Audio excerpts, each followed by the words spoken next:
ஒருபடி மேல போய் சொல்லணும்னா அந்த காவல்துறைக்கு அமைச்சராக இருக்கக்கூடிய மாண்புமிகு முதல்வருக்கு தான். திமுகவின் ஜென்ஸ் டிஎம்கே கூட்டத்தில் டிவிகே ஸ்லீப்பர் செல்ஸ். திமுக கூட்டத்திலும் முதல்வர் விஜய்க்கு எவ்வளவு ஆதரவா? முதல்வர் விஜயின் வெற்றியின் தாக்கத்தால் நிலைக்குலைந்துள்ளது திமுக.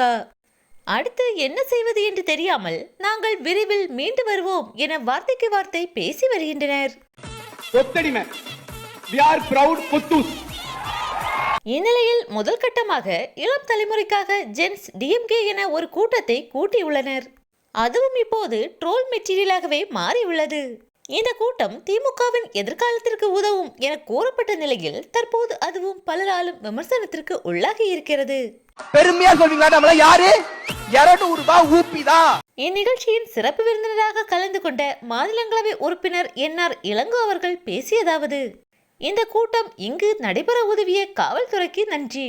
ஒருபடி மேலே சொல்லணும்னா அந்த காவல்துறைக்கு அமைச்சராக இருக்கக்கூடிய முதல்வர் அவர்களுக்கு தான் நன்றியை சொல்லணும்.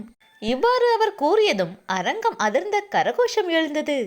என்னதான் திமுகவின் ஜென்ஸ் டிஎம்கே கூட்டமாக இருந்தாலும் அங்கும் முதல்வர் விஜய்க்கு தான் ஆதரவாக இருக்கின்றனர் ஜென்ஸ் தலைமுறையினர். இனிவரும் காலம் தலைவர் விஜயின் காலம். தமிழ்நாட்டின் நிரந்தர முதல்வர் தலைவர் விஜய் அவர்கள் மட்டுமே. தொண்டர்களுடைய வீருக்கு 200 ரூபாய் கொடுத்தாருன்றதா வரலாறு. அதுதான் 200 ரூபாய் ஊப்பியே. இப்ப சொல்வீங்களா?